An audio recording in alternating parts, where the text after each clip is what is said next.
show in just a moment. Do not leave your broadcast device.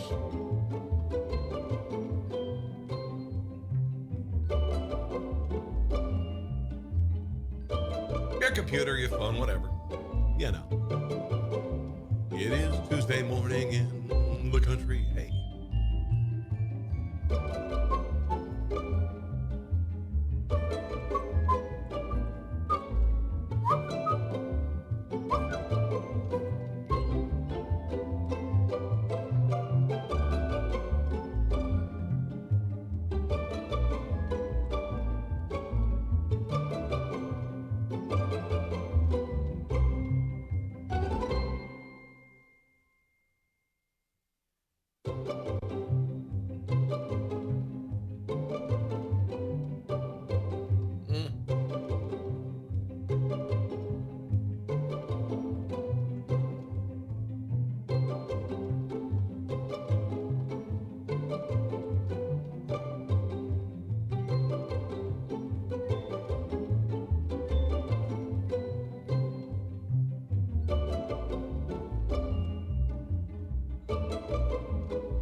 All right, let's do this.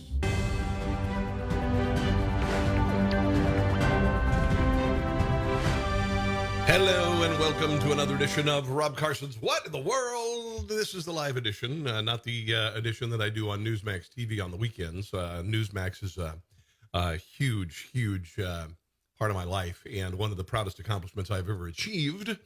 But today we're doing a special edition of the show for a new video service, which is called Rumble. And Rumble is a conservative alternative to YouTube. I have been banned from YouTube. I've had videos taken down from YouTube for a couple of reasons. One of the reasons is bucking the WHO protocol with regard to COVID and challenging the WHO's. Well, they've been wrong, by the way, constantly since the beginning of it. They covered up for China, and YouTube took down my video because I wasn't espousing what the WHO, which is a crooked organization, is every bit as crooked as the United Nations, and so YouTube has taken videos down. They have also taken videos down because I criticized Black Lives Matter. I called them a terrorist organization, which they are. They are a terrorist Marxist organization. They have caused over $2 billion worth of damage, thousands of injuries, hundreds of injuries to police officers, over 30 deaths in the country, along with Antifa. And YouTube has taken my videos down there as well. So they say there's a thing called a community standard. And the community standard is not what the FCC deems a community standard for over-the-air broadcast. On the radio, there are words you cannot say. You heard George Carlin talking about the 7 words you can't say on the radio or on television. Those are supposedly against community standards. Now, that is you and me. That is the people who take in the medium. With regard to social media, it is a panel of people. It is a panel of people who are like-minded leftists with regard to Facebook, with regard to Twitter, and with regard to YouTube. This is without dispute. It's happened hundreds of times. 29 of my pages, 19 million followers on October the 30th, 2018, were taken down in one day, one fell swoop. They were all conservative sites. They used another excuse and said it wasn't about politics, but it really was. And they also said, yeah, there were some liberal organizations in there as well. Well, no, not very many. So anyway, that's why I'm doing this. That's why I'm here. And that's why I'm really pleased to be here. I know there are some very cool people involved and associated with this glorious enterprise, including my friend, Mr. Dan Bongino. God bless him. I hope he's doing well. He's dealing with a diagnosis. He had a tumor on his neck, and I hope and pray that he is going to be okay, because he's a hell of a nice guy. I got to know Dan in D.C. a number of years ago when he was running for office. He ran for office 3 times and didn't win because he lived in the wrong place. He just lived in the wrong place, Dan. But he's much better off not being a politician. He has a much bigger impact on the world as a pundit and as an author and as an inspiration to all of us. Okay.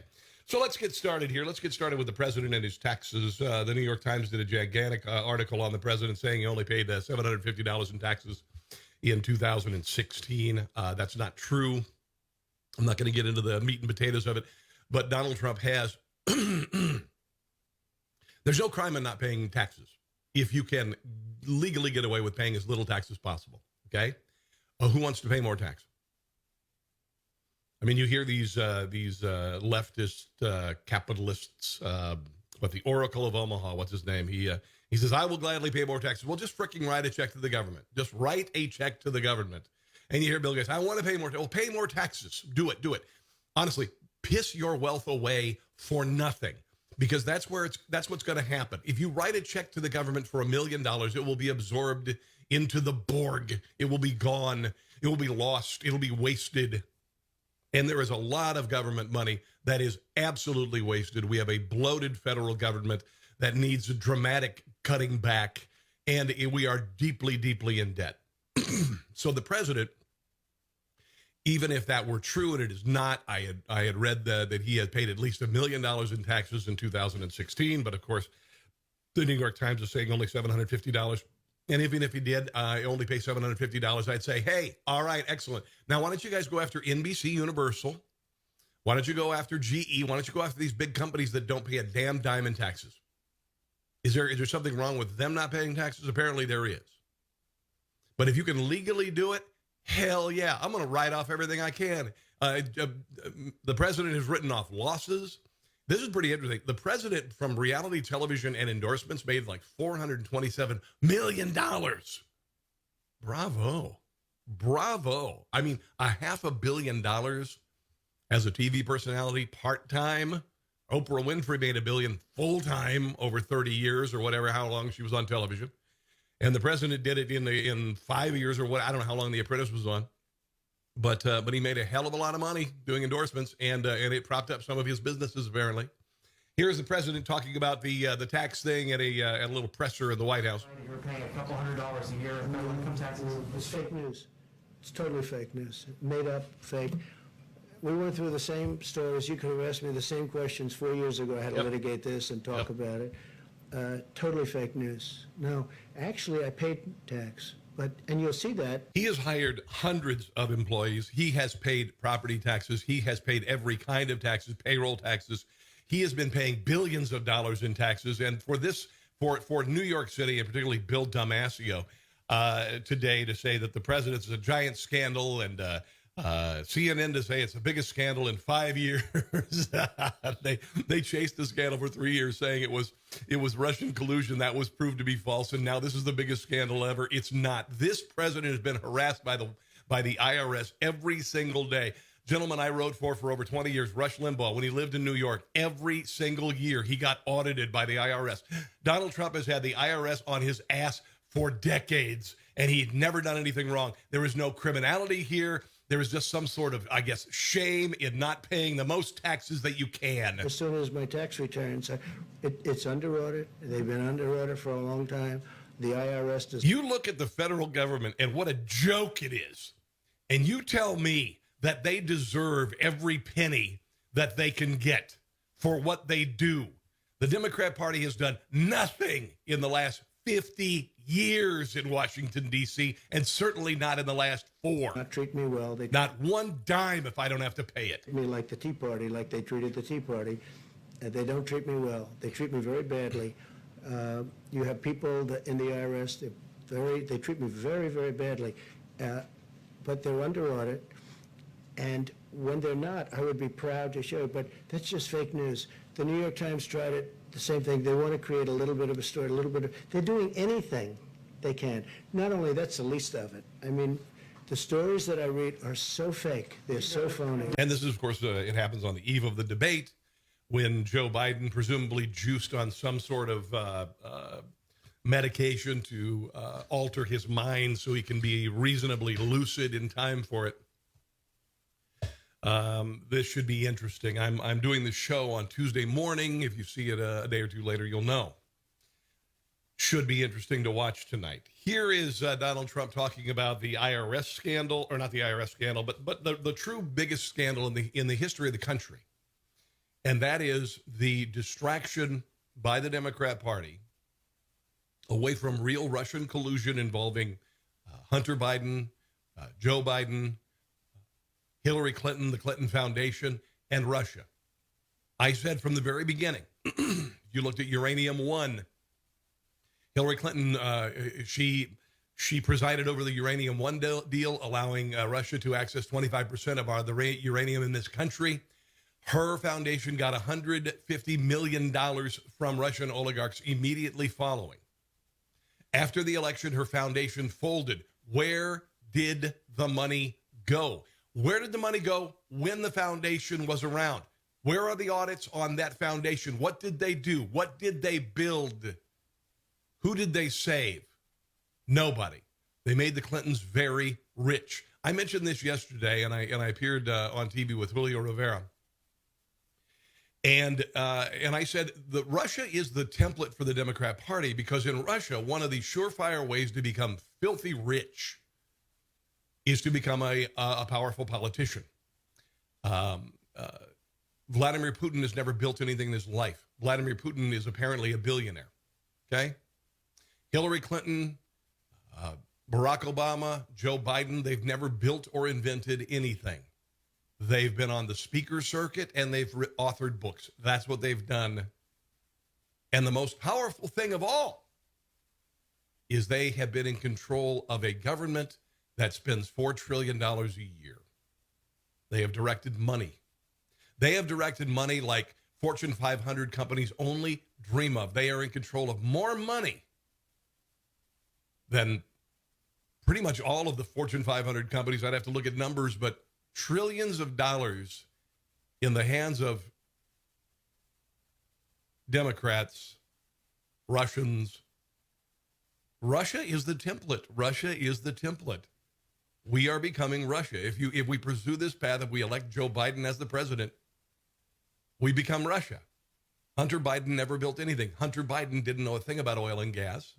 He got millions of dollars from Burisma. He got $3.5 million from the wife of the ex-mayor of Moscow. And, of course, he's a mayor, billionaire. $3.5 billion for what? For doing nothing. You know what Hunter Biden is famous for? Hanging out in VIP rooms at strip clubs in Washington, D.C., smoking crack and impregnating strippers. He's a crackhead. He is a failure in life. And the only thing that can make him rich is his father in government. Here is the president talking about the biggest scandal in the history of the country involving the intelligence community going after him for Russian collusion. Yes, considered the chief law enforcement officer of the country. I could be involved if I wanted to. I thought it would be better if I wasn't. I think it's better if our great attorney general handled it. He has Durham, who is a very, very respected man, and we're going to see what it is. I can't tell you that. I can tell you this. I can tell you this. They lied. They cheated. They leaked. They got caught. They spied on my campaign. Never in history has there been anything like this. And I guarantee if the roles were reversed and I was on the Democrat side, people would have been in jail at the very highest level. People would have been in jail for 2 years already. Nothing like this has ever happened. Nope. And the term would be for many, many years, because it's treason, and other words can be used also. So you think there should be more indictments as a part Well, what do you think he just said, idiot? of this Well, I investigation? think just on what I read in your wonderful papers, I Your nose is sticking out. You're going to kill everybody with COVID. think and see what, you know. I got a personal story about COVID that is explosive, and I am going to have somebody on the show to explain in my next program. Just looking at the media, not even what I know. I think Comey is a disgrace to our country. He is. I think Strzok, who just wrote a book, which is a total fake, is a disgrace. I think Page, Lisa Page, his lover, is a disgrace to our country. I think that when you look at McCabe, where his wife got $700,000 in campaign contributions from Hillary Clinton. Wow. Right? And then Hillary Clinton's under investigation, and yet she paid the head of the FBI, one of the top people, but actually the head, because he took over for the other guy, who fortunately I fired. I made a good move when I fired. That was a smart move, because they were looking to take down this administration, duly elected administration. Yep. So I fired him. That was a great move when I fired him, because maybe if I didn't, I wouldn't be here talking to you as president. But when McCabe's wife gets $700,000 in campaign contributions when she was running for whatever office she was running from Virginia, and yet he's in charge of the investigation of Hillary Clinton. Now, he says, well, I wasn't really in charge. Of course he was in charge. He was totally in charge. He knew exactly what was going on. These people got caught in probably the biggest political scandal in the history of our country. Yep. They got caught. Now, what the Durham report is going to say, I can't tell you. But if they say half as much as I already know just from seeing it, you have people. I watch some of the shows. I watched Liz McDonald. She's fantastic. I watched Fox Business. I watched Lou Dobbs last night, Sean Hannity last night, Tucker last night, Laura. I watched Fox and Friends in the morning. Okay, all right, let's not make this into an ad for Fox. Something that I had mentioned, I was having a discussion with someone yesterday at work, and the president has evolved. He has evolved. He is polished. He is very, very informed about everything that's going on around him. And he's not only like in this presser, just incredibly accurate on everything, unlike Joe Biden, who can't piece together a sentence. He really has evolved beautifully with regard to taking on the press, with regard to just overall knowledge of everything. And he's exposed to it every single day. And this president has suffered through the slings and arrows that nobody has ever could even imagine on a daily basis, that would have collapsed anyone else, would have ruined anyone else. But every day he comes back swinging, and he survives. And he's going to get another 4 years in the White House. And the swamp is going to continue to drain. And this is what's happening. This is what's happening. This is why 2020 is happening. The reason why 2020 is so nuts, with cities burning, with COVID, it all exists because of an election in November. That's it.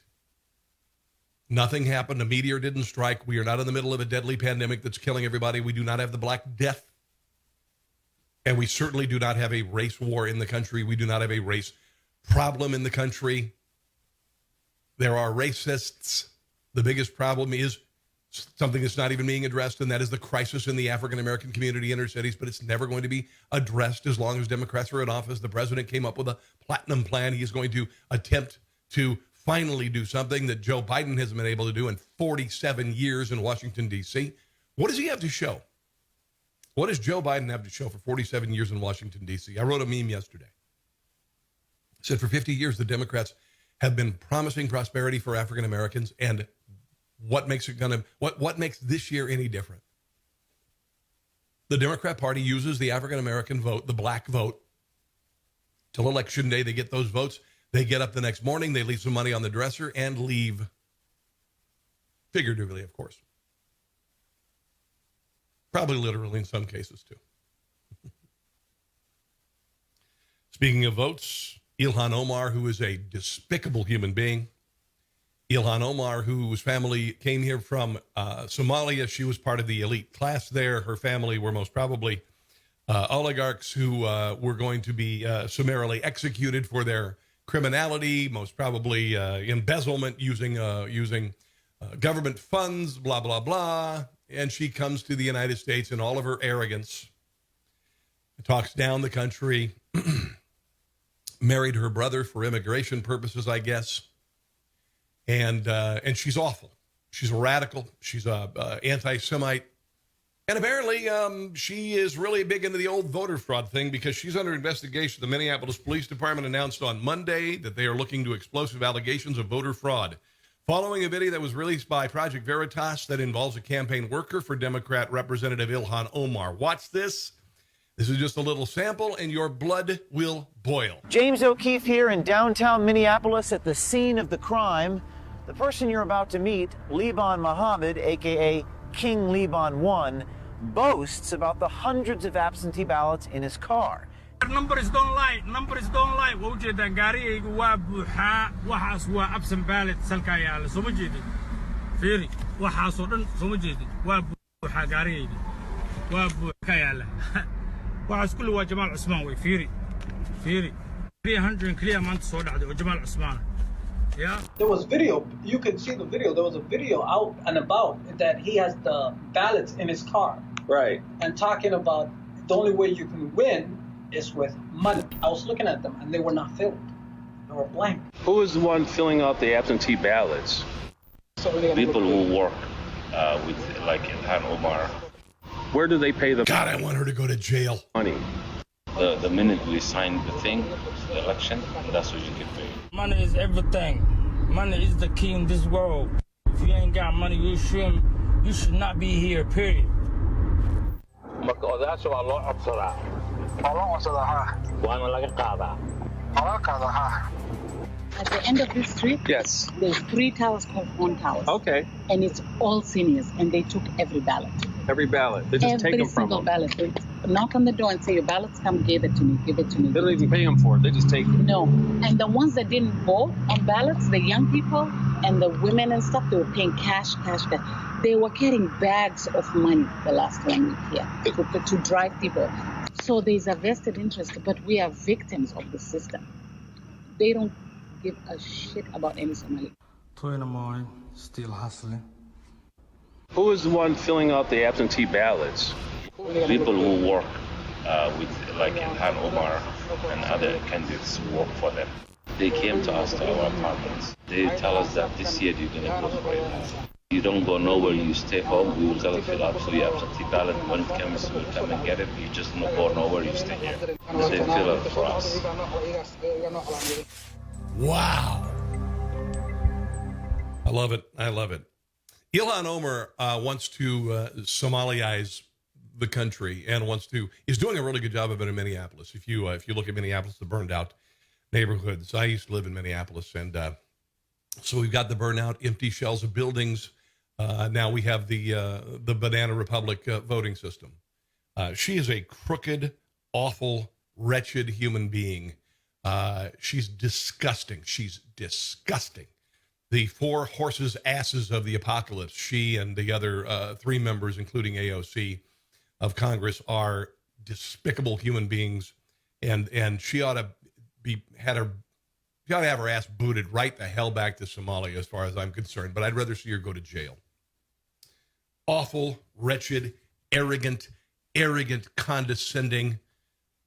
She has demanded that the police be dismantled in Minneapolis, and now the Minneapolis City Council are backtracking on the promise to dismantle the police, saying the pledge was up for interpretation. And isn't this true with so many liberal idiotic ideas?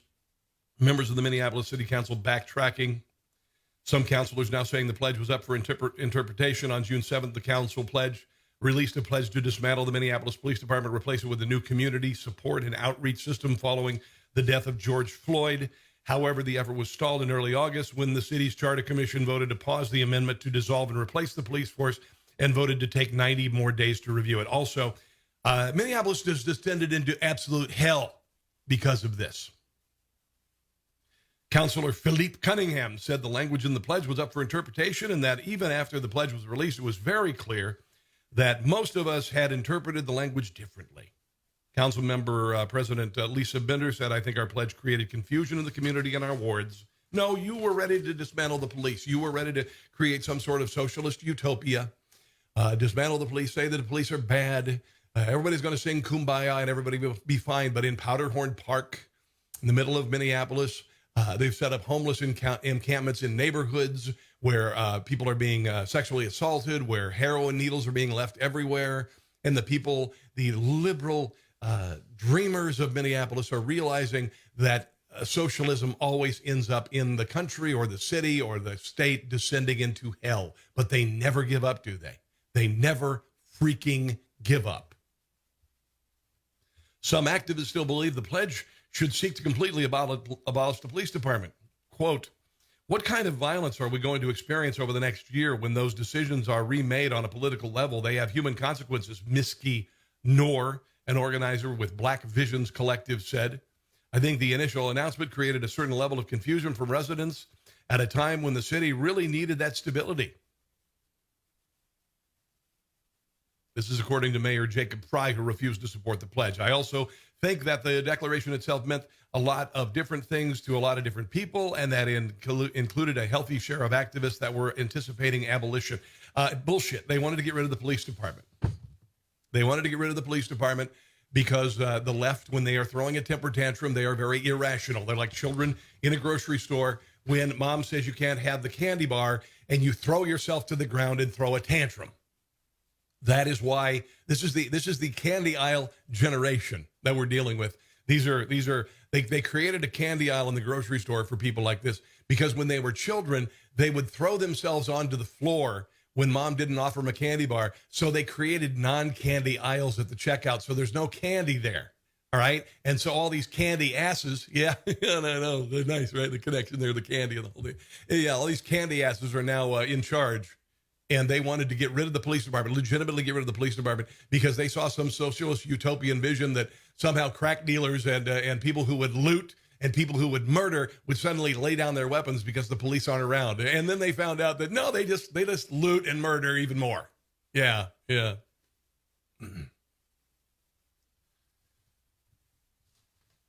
Unbelievable. Not a surprise. Kathy Spann, community activist from North Minneapolis, an area home to many of the city's black residents, says that black and brown communities are paying the price for the political stall.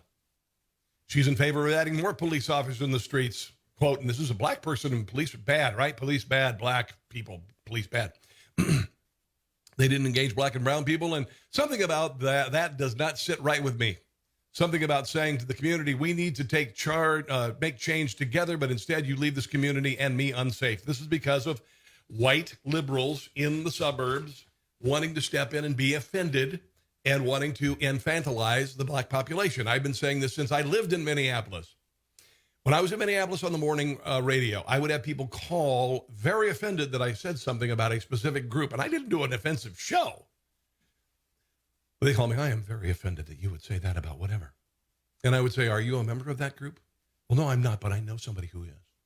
And I called those people the Dawn Patrol. They were the Dawn Patrol. They were ready to jump in and be offended for other people. The same people are the ones who are offended, so offended that the Washington Redskins had to change their name to the idiotic Washington football team, that Aunt Jemima no longer exists, that Uncle Ben no longer exists, that Eskimo pies no longer exist, the Land of Lakes Native American woman on the beautiful label for Land of Lakes butter no longer exists. So now you can't even have a Native American on a product, even though it is a celebration of an individual. It's like the Florida State Seminoles. It's a celebration of the warrior spirit of the Seminole tribe. And this guy would ride out on a horse and throw this spear in the air and land in the middle of the field. And everybody felt the power of that incredible warrior. But somebody in the suburbs was offended. And so it has to change. Yeah. That's Minneapolis. That's the liberal left in this country. That's what they do. By the way, I'm recording. I'm actually broadcasting on 3 Facebook pages right now. Facebook at Rob Carson Show, at Rob Carson, and at Deplorables Radio. Hello. Phil McMillan says Cracker Barrel is doomed. Yeah, somebody's going to be offended that they call us crackers. I mean, like, call me a cracker. I don't care. I like crackers. If you can make me a Ritz cracker, that'd be great. I like Triscuit, though. Triscuit is really good. Non-salted, saltina. I don't want to be that cracker. Don't want to be that cracker. Let's see what we got here. This is a nice note from Eric. I know that there's room for more commentary. Rob Carson is 99.98 more engaging, informative, and entertaining than Joe Pags is all over my radio here in Denver. Nothing against Joe Pags. I don't find that he has any insights that I find terribly interesting. I just don't. And his song parodies are terrible. This coming from somebody who's written song parodies for Rush Limbaugh for over 20 years and for every major radio network, and Bob Rivers, among others, and Joe Pags just is not funny. I mean, Joe, God bless you, but wow, I don't know how you got a national show. Your song parodies are terrible. Just awful. And you need to keep your producer off the air. She doesn't add anything to the show, and your conversation with her, it just sounds uncomfortable. It's just not very good. Anyway, by the way, the show on Newsmax is doing very well. I'm going to show you something, see if I can do this without any issues. This is pretty fun. The other day, after my show on Newsmax, I decided to share the number of people who friended me on Facebook on Newsmax. Here's the number right here. Watch this. This was the show the other day, after the airing of the show the other day. These are people who friended me on Facebook. I cannot keep up with this. I cannot keep up with this. I can't make y'all friends. I'd like to, but honestly, I don't have the time of day to go through all of these and find out if some of these people are, could be people trying to take me down, could be Media Matters folks. I don't know. I know that Facebook, Twitter, and YouTube have noticed me, and it's no longer about an algorithm. It's about they're paying attention to my content. So, I can't friend everybody immediately. All right. So I do appreciate it. I really do, but I'll do my best. I really do my best. Latest data shows good news for returning to normalcy with regard to coronavirus. New analysis of coronavirus cases in Florida finds that reopening schools with in-person instruction did not lead to a surge of virus infections among school-aged children as they feared. Florida's positive case count among children ages 5 to 17 actually declined through late September after peaking in July in counties where the coronavirus cases are surging. It's college-age adults, not kids, who are reporting more positive infections.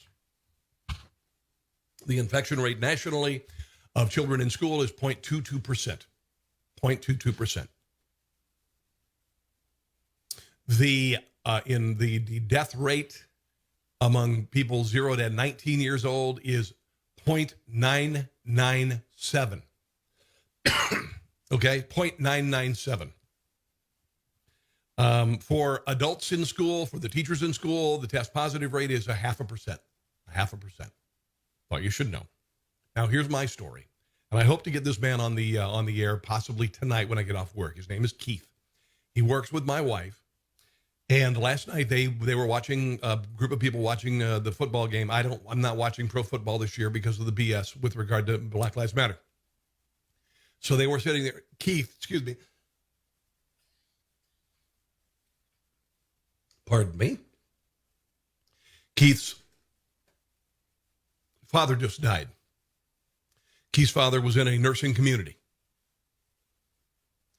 On the death certificate, it said he died of coronavirus. Keith's father, on his death certificate, said he died of coronavirus.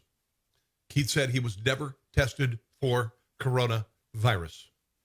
The nursing home got $25,000 in federal funds for writing coronavirus on his father's death certificate. This is the final insult to a human being, to take their death from them. Today, to say it happened from something else. I'm going to get Keith on. Keith is upset about this. His father did not die of coronavirus. He didn't want that on the death certificate. He was never tested for coronavirus, but because he just happened to die in a medical facility in 2020, there's money to be had. And we've already heard this from the director of the CDC. He said that the hospitals in this country have a perverted incentive to proclaim coronavirus as the cause of death for people in hospitals and nursing communities. There you go. There you go. This is pretty bizarre. Brad Parsons. No, I'm going to save that. I got some other stuff. Let's get to Jill Biden. Jill Biden was interviewed by CNN the other day, and she got defensive about her husband because her husband is, and she's a caregiver. I mean, honestly, she's not just a wife. She's a caregiver. She's dealing with an elderly man who has dementia, and it's got to be really hard. And it's really got to be hard to stand by somebody who fingered interns on elevators in the 90s. All right, you really got to stand by your man if you're going to go by a guy who likes to essentially molest children on national media and smell hair and fondle.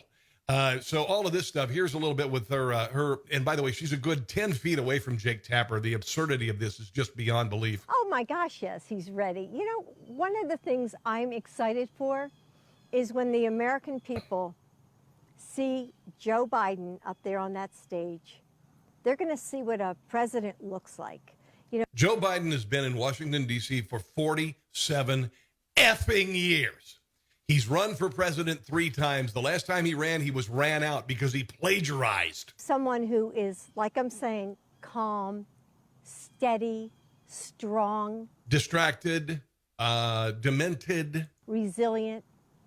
It's like night and day between the two candidates. No, not really. And so I can't wait for I think this president is pretty damn strong. American people to see Joe. You're a very sweet lady, that but you're full of crap. there in front of the American public. Your husband has been known. Look how far apart they are. This is so stupid. This is just so effing stupid. To make the occasional gaffe. Oh, you can't even go there. You can, after Donald Trump, you Well, that's what I cannot want. even Yes, say the yeah, we word can. gaffe. Can't even say the word gaffe. Nope. But you not Nope. Done. It's gone. the gaffe Unbelievable. issue is over. Because Over. So over.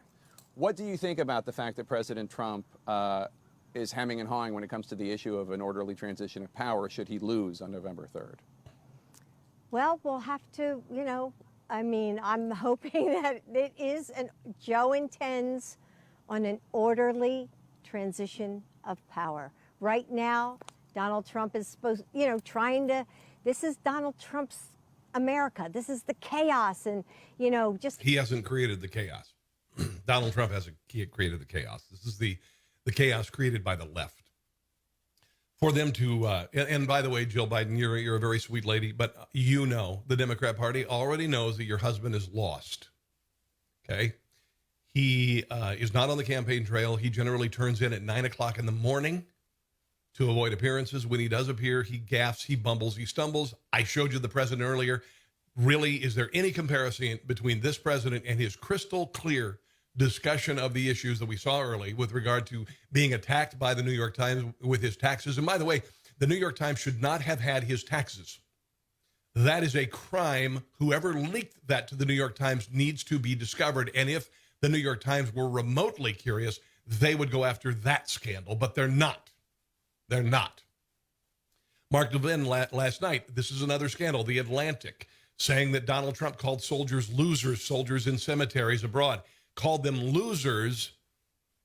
The very next day, there was an ad ready to go. That happened with the Biden campaign and the New York Times in this tax piece. It was a setup, a collaboration between the media, the Biden campaign, and the DNC. Honestly, just effing disgusting. Effing disgusting. So done with this. And when Donald Trump is elected and when the left attempts to set fire to the country and when the president, as he has promised, said, we will put it down. And he will. He will mobilize federal forces to put down rioting. He will. Because this is seditious behavior. This is not protesting. This is seditious behavior. When you attempt to burn down a federal courthouse, that is sedition. That is plotting a takedown of the country, and that is punishable by very severe measures. Let's just say that. Let's move on to Kamala Harris, who's the invisible vice president. She's not doing any appearances either, and when she does, she's not answering questions. Here she is talking about Ruth Bader Ginsburg, who they call the notorious RBG. She got her confused with notorious B.I.G., who, of course, was murdered a few years ago as a big fat rapper. Took the same, I guess, with Tupac, and so many rappers, they end up getting shot to death. Here she is making the comparison and missing the mark. She was part of our culture. Yes, we wear those notorious B.I.G. T-shirts with a lot of pride. But since she passed, there are parents reminding their children that she helped their lives. Okay. So and have you noticed when Kamala Harris was announced as the candidate, she was the first African-American woman on a ticket. Then we discovered that her father was the descendant of slave owners in Jamaica, and her mother was Indian. So she's not African-American at all. And she certainly isn't black. All right. And because, this slip and the slip that I'm going to share with you, she was asked about the greatest living rapper, and she said it was Tupac Shakur, who died 22 years ago. And then best rapper alive. Tupac. He's not alive. You said he lives on. But not alive. I know. I keep doing that. You said, listen, West Coast girls think Tupac lives on. I'm with you. So Tupac, keep going. There you go. Yeah, she's and the other day she tries to, be all inner city and everything, even though she, was raised in Berkeley, California. I mean, she's whiter than me in some ways, because I knew Tupac Shakur was dead.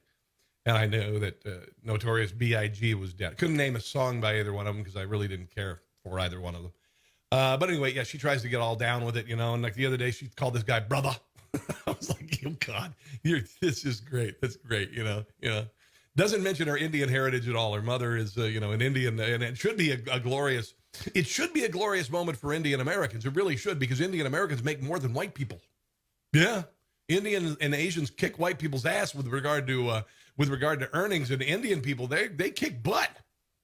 Why is this not a gigantic moment for immigrants from India? It's not. It's really sad. It really is, because the Indians kind of have to silently go after, building businesses, and they get made fun of because their accents and all this stuff. But in reality, they are the engine that makes the country go. And it should be a giant celebration, but she doesn't even mention it. It's really kind of pathetic, kind of awful. I wonder if she's kind of ashamed. I really do. One thing that's different about this election, and I heard Rush Limbaugh talking about this the other day, this election is very similar, mirrors the 2016 election in so many ways, including polling that shows Joe Biden going to win by a landslide. Hillary Clinton was going to win by a landslide. There were just massive rallies for Trump. Very few people coming out and seeing Hillary Clinton. Hillary Clinton was stumbling and bumbling, and she had to be thrown in a van at a 9/11 tribute because she couldn't stand. Clearly had some sort of issue with her health. So very, very similar. But the one difference is these Trumptillas, these Trump parades that are happening around the country that involve hundreds of thousands of people. This weekend, if you were watching the mainstream media, you would not know that dozens of rallies around the country attracting hundreds of thousands of people came out to support Donald Trump, including in Kansas City. There was a gigantic pro-Trump rally in Kansas City. I mean, hundreds and hundreds of vehicles with Trump regalia on it. We've seen these giant Trumptillas with 15,000 boats. I mean, it's gigantic. So it's bigger than 2016. Like I said, when the Democrats watch this, they know they've already lost. They're preparing for a loss. They're preparing to dispute the loss. And then they're planning on setting the country on fire. That's it. This is one in Pennsylvania.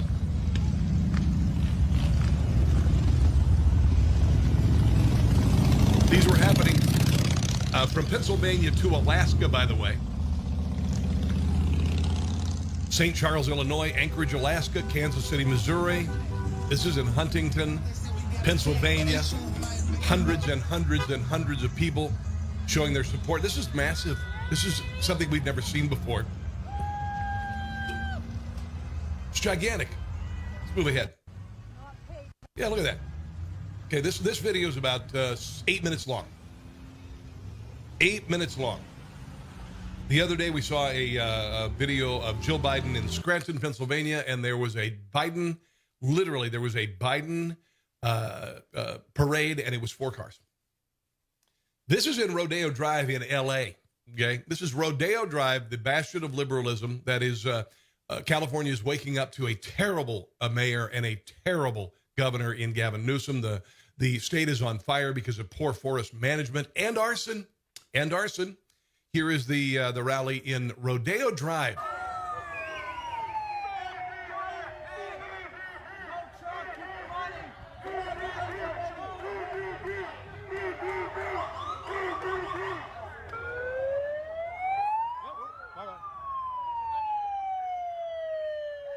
I'm not seeing any building windows smashed out and stuff being stolen and stuff being set on fire. This is in Rodeo Drive. This were a BLM rally. The Ralph Lauren store would be being sacked right now. Oh my God, they're carrying an American flag. If this were a BLM rally, it would be on fire.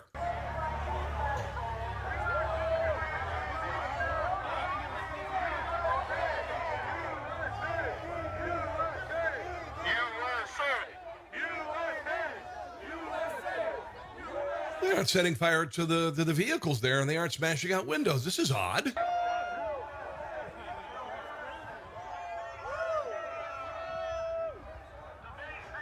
Wait a minute, and they're also not all white people. That's crazy.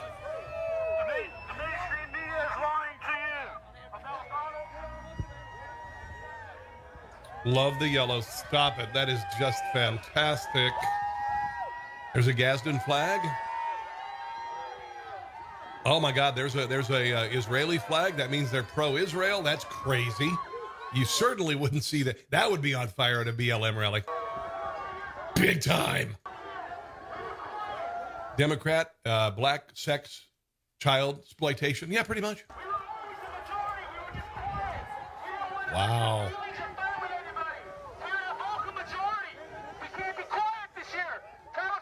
Uh-oh, there's a black person. That's crazy. There's an Asian person. Oh, my God. That's nuts. It would almost appear that they don't care about color. Isn't that strange how that happens? That looks like a Hispanic person. I thought they were all supposed to hate Trump. And look, the parade goes on and on and on. The walk away movement, which is awesome. An anti-socialism social club. Yeah, Joe Biden's ahead in the polls. He's really kicking the butts. It's gonna be a giant landslide. Sure. Want to say once again, thank you to Rumble for highlighting the show. I really appreciate it. I hope you enjoy it, and I hope that you will join Rumble as an alternative to YouTube, because YouTube, they censor. They're like North Korea, but they're worse, actually. The American media, I've said this before, the American media, social media, they're worse than North Korea, because in North Korea, you don't have a choice but to toe the party line. They choose to toe the Democrat Party line, the leftist line. It's a really it's a masochistic relationship that they would be in favor of an anti-First Amendment ideology when they're supposed to exist because of the first. It's like I never understood liberal Jews, because liberalism, leftism, Democrat Party, they're anti-Semites. So you got some sort of perverse, I want to be punished kind of thing going on. I don't know what it's, self-loathing, liberals self-loathe. The only time I self-loathe is when I take my shirt off in the bathroom. I'm like, God, I got to lose some weight. And I'm working on it. Okay. Most Americans are recorded 238 times a week by security cameras. Isn't that crazy? Think about that. Typical American is recorded 238 times a week. George Orwell is spinning in his grave like a baseball bat on a lathe. Found that Americans are filmed 160 times while driving. There are about an average of 20 cameras on a span of 29 miles, and an average employee has been spotted by surveillance at least 40 times a week. However, for those who frequently travel or work in highly patrolled areas, the number of times they are captured on film skyrockets to 1,000 times a week. I have a camera that works 24/7 on my doorbell. Weird. You know what else I have? I have a device in here that is named ALEXA. If I say that name, it'll wake up. It'll wake up. Like, I mean, it just goes woo, woo, woo, woo, and it listens. And when I talk about buying pet toys, suddenly I'll see ads on my social media for pet toys. It's weird. There's a high definition camera on this right here that has 200 parts in it. Yeah. I can broadcast anywhere in the world from this. It's weird. I have a vacuum cleaner. It's called a Roomba. We actually named him Steve. And once a day he wakes up and he goes around the living room and he vacuums, and I can tell where Steve is with my phone. We call him Steve. It's a vacuum cleaner. What happened? Okay. Man in Maryland is jailed for a year after holding two huge parties and breaking the COVID rules. Sean Marshall Myers of Hughesville, Maryland, was sentenced to a year in jail and 3 years of unsupervised probation. Wow. Governor Larry Hogan, who is a giant fat toad rhino, said that basically it was irresponsible for him to have a bonfire outside. Authorities found 50 people at the 42-year-old's residence. Officers said Myers was initially argumentative, but eventually agreed to disband the party. But he's going to go to jail for a year. This is life in America. Holy hell. Holy hell. This is, if your kid's having to remote learn, even though they shouldn't have to, because the whole COVID, not in-person learning thing is BS. Kid in California, he has a Trump flag in his bedroom, apparently. He's doing the Trump flag in the background. Calusa High School, and the chemistry teacher saw it, took issue, and said, take it down or you're done. Here is the story from Calusa. Yeah, that's right, and it's not uncommon to see President Trump's campaign flags or posters in Calusa, but what was a surprise for that... Why are you wearing a freaking mask, you idiot? It's like 9 at night, you're there by yourself with your cameraman, who most probably is distanced socially from you, and you have a freaking mask on. What is the point? Teacher was seeing it in the back of her student's Zoom call. I am so tired of people talking like this. Yeah, hey, listen, can I get a whatever? Yeah. I'm so done with this. The student's parent says it's a moment that wasn't handled well at all. Calusa County is doing distance learning, which means students and teachers interacting over video call. Since school has begun, my son has had this flag, Trump flag, hanging in his background. But Tiffany says her son's high school chemistry teacher didn't approve of the political statement, asking him in the middle of class to get rid of it. You can sit up, remove the flag, or reposition your camera within the next 15 seconds, or I'm kicking you out of class. The teacher began to count. Wow.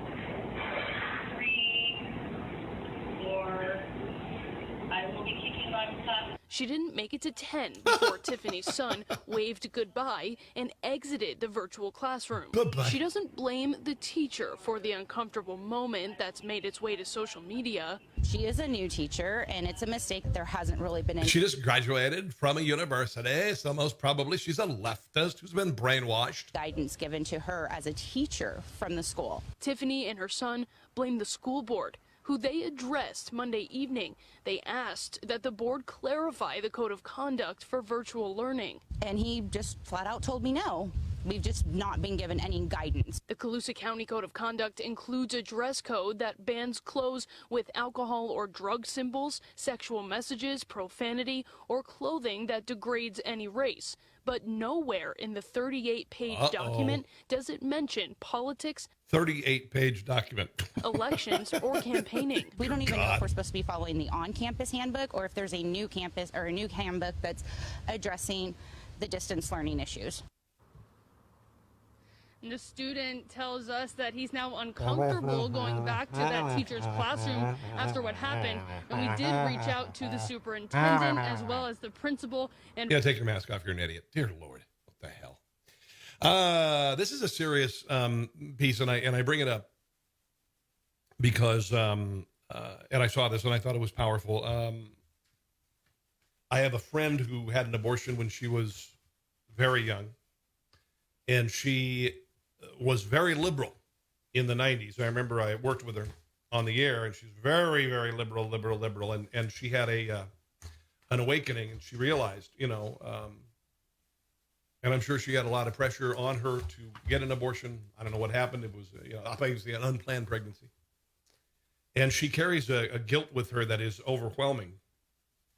I found out that my biological mother was sexually assaulted. That's why I'm here. And she had me. She went to a farm. She stayed on the farm until she had the baby, gave up the baby, and there you go. That's why I'm here. I thank her for carrying me. It was unbelievably brave. So I am rabidly pro-life because I was a fetus. And guess what? I'll bet you were too. Yeah. Unless you're like a real hardcore leftist Democrat, then you were just spawned from an egg in hell, I think. Pretty much. Yeah, pretty much. Anyway, it's a very powerful video. I want to watch it, and then I will wrap it up with something funny in just a second. In my community, they didn't preach having a child was a good thing. Because in the African-American community in inner cities, 60% of children are aborted. I was panicked. A friend made the appointment for me, but in retrospect, I should have never done it. I was a part of the problem, and I did it without thinking. I'm mad at myself.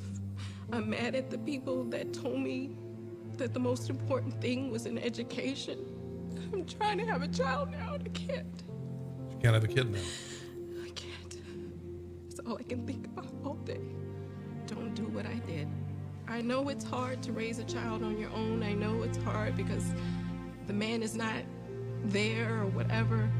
But I just know this whole thing about choice, a woman's right to choose, is not freedom. In the end, it's not freedom. It's a prison. At 19 years old. I didn't know that. God bless her. And I'm sorry for the guilt that she carries with her.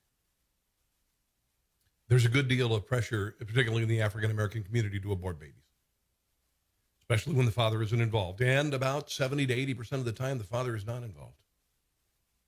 This is the crisis I've been talking about for 30 years of my life. Since I was in my early 20s, I've been talking about it, and it's never being addressed.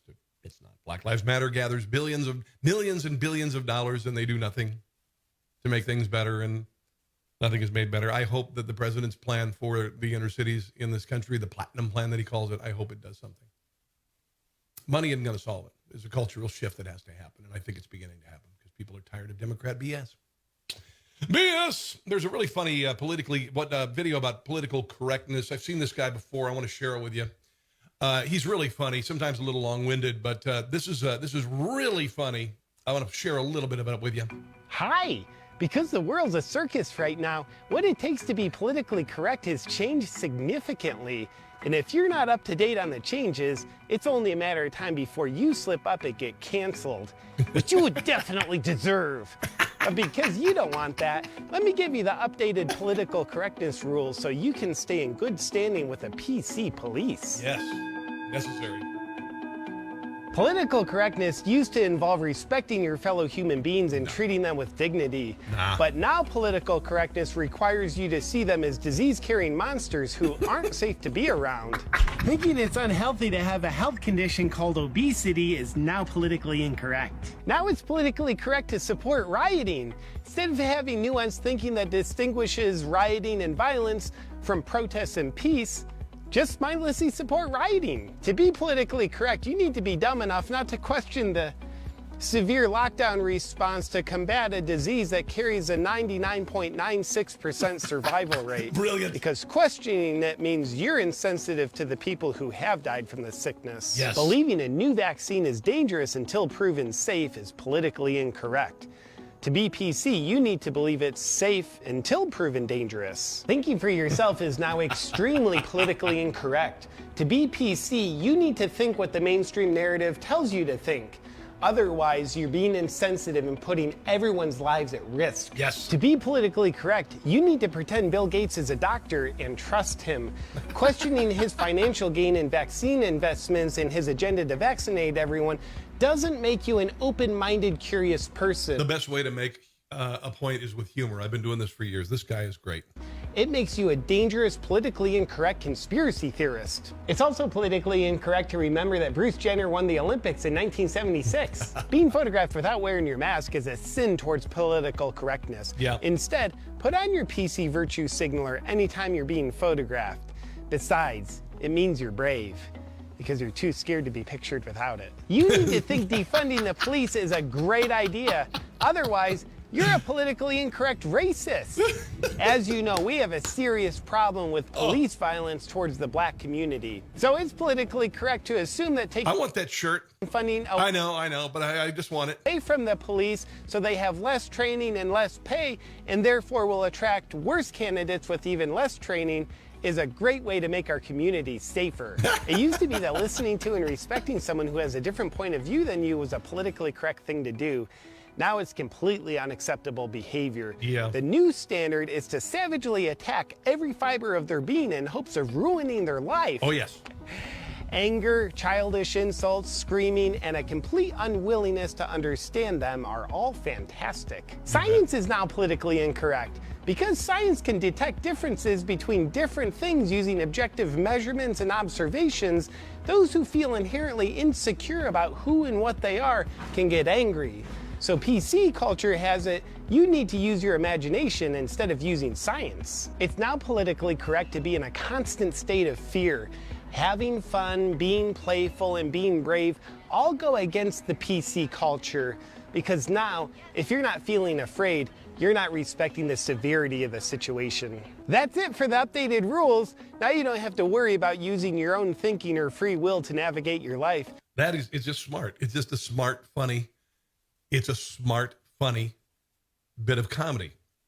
It's not vitriolic. It's not awful like Jimmy Kimmel or Samantha Bee or the Stephen Colbert. They're vitriolic. They're awful. And this is just legitimately funny. Hey, Eric, what is that guy's name? He says he's selling the shirt and shorts. If you could find the name, I would really appreciate it. Judy, hello. Judy, good to see you today. Appreciate that. I'll get I'll get his name and everything. I apologize. I saw that this morning. I wanted to share it with you. I'll get it on there. I normally like to credit everyone with their material because it's wonderful stuff. So that's going to do it for the show today, guys. I really appreciate it. This is my first official show on Rumble, rumble.com, the new video service, which is taking on YouTube because YouTube likes to censor people for their conservative viewpoints and for not towing the WHO party line. So you get a chance to see this right up here, that you can order my politically incorrect swag, including masks are stupid, which you can put on a mask. Rosie the Rioter, 2020 Democrat icon. That's pretty cool. Bass Lives Matter. If you're an outdoorsman, that's kind of cool. Or outdoors woman or outdoors person who doesn't have a sexual preference. I'll start listening when you stop burning SH. That's right there. Hashtag done with the NBA. We got hashtag done with the NFL. Hashtag done with MLB. Goods to world. Okay. Oh, you got the Amazon link. All right, I'll put the link up for his shirt. Thanks, Eric. Thanks for saying. I just need to get the guy's name. I'm going to have him on my show too. So time for me to go. Order something, will you? Because that would be great. And also, if you would please share this video with others on social media. Things are really blowing up. People are recognizing me. I've kind of flown under the radar. I didn't start talk radio until about 7 years ago. I've only worked at one talk radio station. And so I am a fresh voice, even though, I'm not 25 in the world of punditry. And people are liking it because we like to have a little bit of fun. And make serious points, and generally are ahead of the curve nationally with regard to thought, including the fact that the Democrats of this country want to make the country Russia. That's why there's Russian collusion between them. All right. Have a great day. I got to go work. Got to go sell some cars today at Hendrick Toyota and Miriam. If you want to come buy a car, that would be great. Please help support me as a pundit so I don't have to do that anymore. All right.